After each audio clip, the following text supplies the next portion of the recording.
3 વર્ષ સુધી 12,000 રૂપિયા પગારમાં કામ કરાવ્યું, દિવસ રાત મહેનત કરાવી, કોમ્પ્યુટર સિસ્ટમ ચલાવી, અને જ્યારે રેગ્યુલર કરવાનો સમય આવ્યો, 27,000 દર મહિને આપવા ન પડે એટલે ગુજરાત ભાજપ સરકાર તેમને સીધા છૂટા કરી દીધા. વારે સરકાર, આ 1,500 યુવાનો જૂના થયા એટલે પગાર વધારે આપવો પડે એટલે હવે નવા લોકોને રાખીને કામ કરાવશે. આ યુવાનો દેશનો આધાર છે, અને જ્યારે યોગ્ય પગાર આપવાનો વારો આવ્યો ત્યારે યુવાનો બોજ બને છે. આ ન્યાય છે કે નાટક? ભાજપ સરકારનું સમજાતું નથી. ગુજરાતના 1,500 યુવાનોના પરિવારનું શું થશે હવે? શું આ વિકાસની રાજનીતિ છે? ભાજપ સરકાર નોકરી આપીને પકડાઓમાં બેરોજગારી છુપાવવાની વાત કરી રહી છે. ભાજપ કહે છે રોજગાર આપી રહ્યા છે, પણ અહીં તો રોજગારની 3 વર્ષની મર્યાદા રાખી દીધી છે. ત્યારે આવા 1,500 યુવાનોનું શોષણ થઈ રહ્યું છે. યુવાનોનો ઉપયોગ કરીને ફેંકી દેવાની નીતિ એટલે કોન્ટ્રાક્ટ પદ્ધતિ બંધ થવી જોઈએ. યુવાનો ભાડાના મજૂર નથી, આ દેશનું ભવિષ્ય છે. આજે અવાજ નહીં ઉઠાવીએ તો કાલે દરેક યુવાનોની નોકરી કોન્ટ્રાક્ટ સિસ્ટમ બની જશે, અને દરેકનું સપનું ટર્મ એન્ડ કન્ડિશન હેઠળ આવશે. સામાન્ય માણસ જન્મનો દાખલો, આવકનો દાખલો, આ બધું કામ કરે છે પંચાયતમાં જઈને, અને પંચાયતમાં વીસી બધું કામ કરે છે.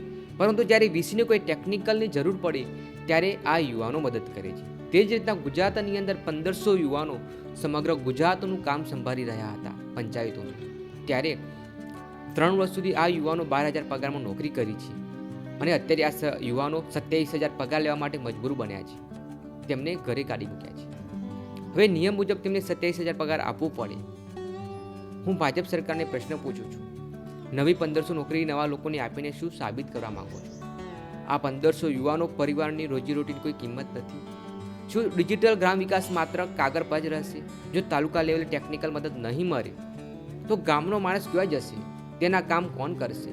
આ યુવાનો માત્ર કર્મચારી નથી, આ ગામડાના ડિજિટલ સૈનિક છે.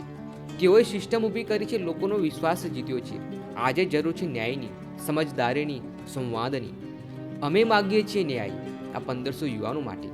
ચાલો 1,500 યુવાનોને સાથ આપીએ. આ લડાઈ કોઈ વ્યક્તિની નથી, આ ગામડાના ભવિષ્યની છે. યુવાનો બચશે તો ગામડા આગળ વધશે.